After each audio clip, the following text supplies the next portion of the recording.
So this is just a quick video on the products that I use for going through my data. And on my bike, I have an older version of the AIM Solo.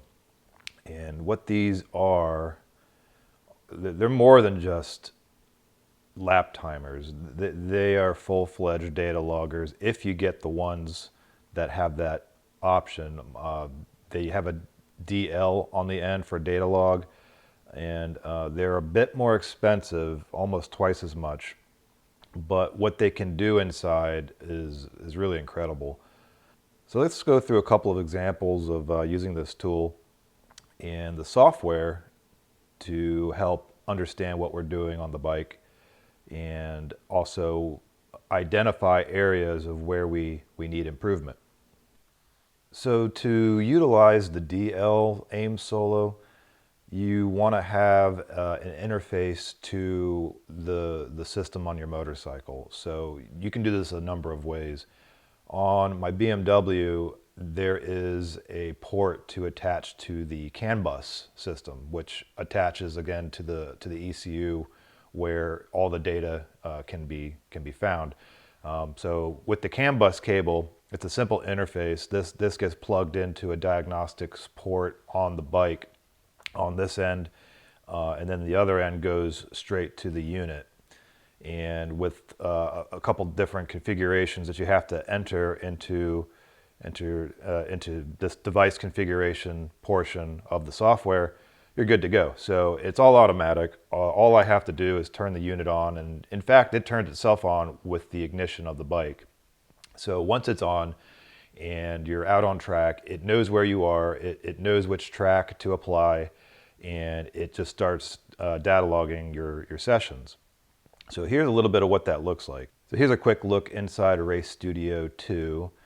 The most recent version is RaceStudio 3, and I will open that up here in a minute to kind of go through some of the updates that you get with the newer software. But this is what the original package looked like, and it's quite simple at first. You can go deep into the weeds with this software, trying to extract all the information that you could possibly want out of your sessions.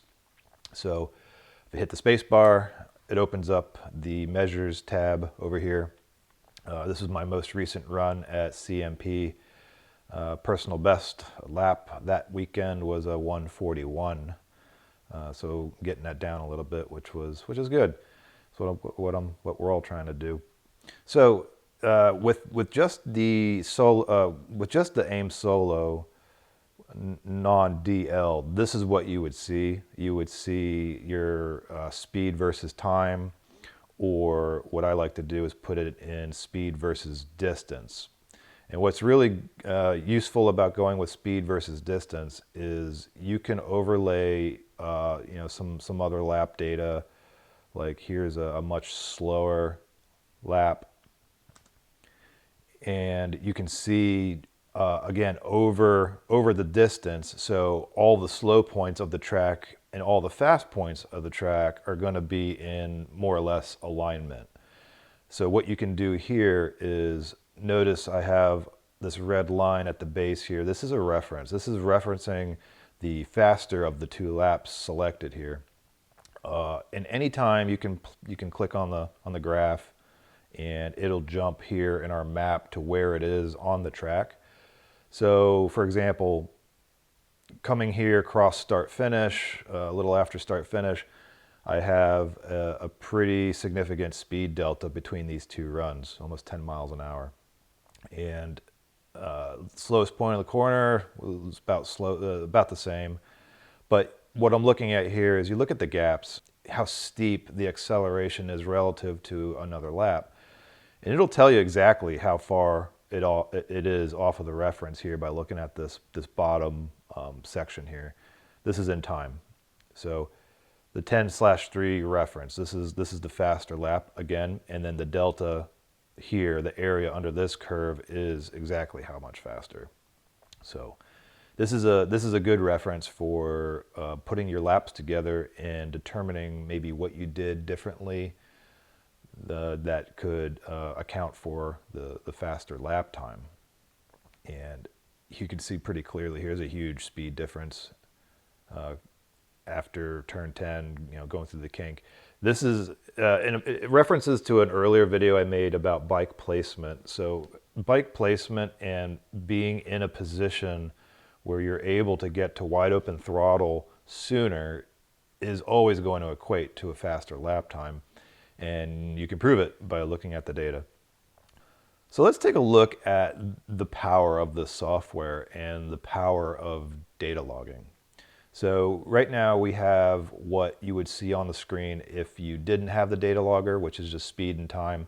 And there are some sensors inside the unit, inside the lap timer unit itself, to give you information on the forces, lateral forces, longitudinal forces, yaw rate, a bunch of accelerometers essentially. But what it doesn't have in the basic unit is the interface to look at things like your RPM, your throttle position sensor.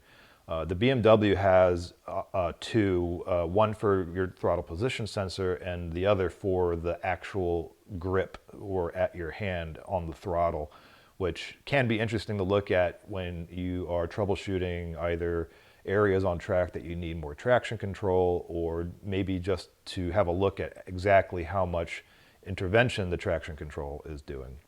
So let's hit the space bar and bring up our measures. Now, over here on the left, these are all of the additional measures that you can turn on or off. And a quick warning with doing this, it can quickly get very difficult to see what you're looking at. But we'll take a look at this. So essentially three things I'm always very interested in looking at clearly. So my mile per hour over time, but I'm also very interested in my braking and my throttle. So let's go over and turn on our brake pressure graph. So what do we have here? This is our front brake pressure relative to distance.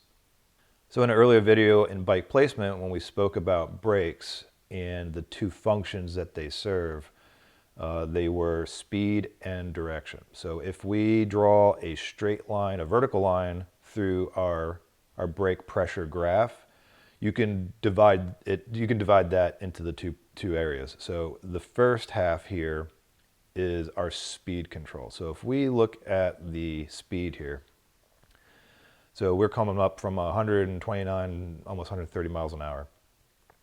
As soon as the throttle rolls off, brake pressure goes up. And as we go across, we'll get to the peak.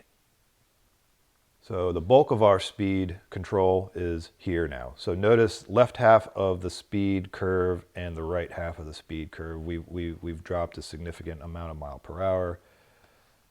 And we can do that here with this tool. So this is a 40 mile an hour delta. So you can select this delta on or off, and what that'll do is allow you to click between 2 points and then measure the difference. So we have a 40 mile per hour difference here from peak to the midpoint of our speed control. So we turn that back off. So now on the right half of the brake graph, this is our direction. So I've got the bulk of my slowing down completed, and this is going into turn one. So if we hit spacebar, we can see a little bit more clearly over here. This is our position on track, by the way. So relative to the graph here, let's go forward a little bit. Notice the brake pressure is trailing off all the way to our slowest point of the corner, right here. You can actually see the second I come off completely off the brakes, and it should be right at the slowest point of the corner, because the objective here is that we're going to be transitioning from the brakes to the throttle. We never overlap the brakes with the throttle. So ideally, you would see, in this case, I have 28 psi of brake pressure, 0 psi of brake pressure. And that was from a peak of 102. Now, these numbers, 102 psi of brake pressure is relative to where you're measuring, how you're measuring. And in my case, I don't have a direct inline brake pressure strain gauge or sensor that actually goes onto the hose or directly off of the master cylinder. Mine is being recorded from the brake pump on my BMW. The BMW has a brake booster system that actually links the front and rear brakes together, and I can show you that too in a minute. So my brake pressure sensor is coming from the ABS pump or the brake booster pump. So the pressure I'm seeing here, it's only relative to me. If you look at other data from Moto America or MotoGP, or their graphs are going to look wildly different, and that is because of, one, their absolutely incredible talent, and also the way they measure it is just different. So for me, this is more than adequate information for having a look at what I'm doing. So that was the brake pressure. Let's also take a look at throttle. So hit spacebar, and here we are. We can turn that on, and it's the same information. We're looking at the throttle position sensor over distance, and we can have a look at that, see some of the different shapes of the curve. It's very useful information for sort of playing back your lap. And this is something I kind of do. I'll click on area on track that I'm interested in, and just using the right arrow key on the keyboard and just kind of moving forward and more or less playing back the lap and having a look at all the measures and seeing what sort of insight I might be able to get out of that. Okay, so that pretty much sums up the basics of what I wanted to talk about with RaceStudio 2. Earlier I mentioned talking a little bit about RaceStudio 3. This is the latest version of the software, and it does work with the first generation solo lap timer, which is what I have, the DL. But I have found that there are a few little bugs with it. For example, I seem to have a synchronization issue with the graphs and my brake pressure. It'll show my brake pressure coming up when I'm already accelerating, etc. So it's not quite right, but the rest of the features do work.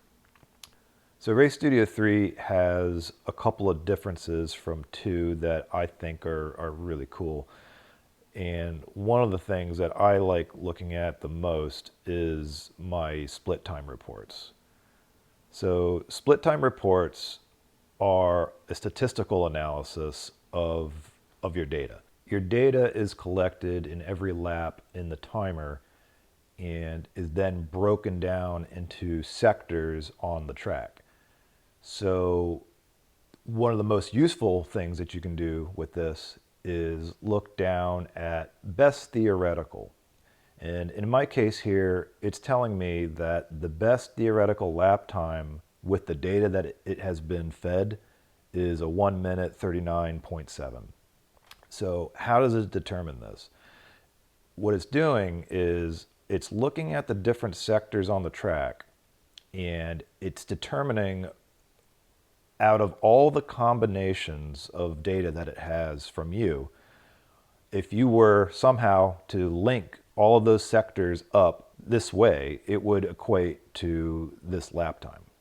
So this is great. This is more or less giving you an idea of what's possible with what you're already doing, and giving you a roadmap to go back out on track and figure out, okay, I did sector 3 or 4 this way. If I can get back on the throttle, it'll equate with this much less of a lap time, which is really cool. So that'll about do it for this video. It ran a little bit longer than I wanted to. There's a lot of information to sort of share, and this is really only scratching the surface. So if you find this sort of thing helpful or useful, let me know, and we can do a little bit more deep dive on it next time. So once again, thanks for watching.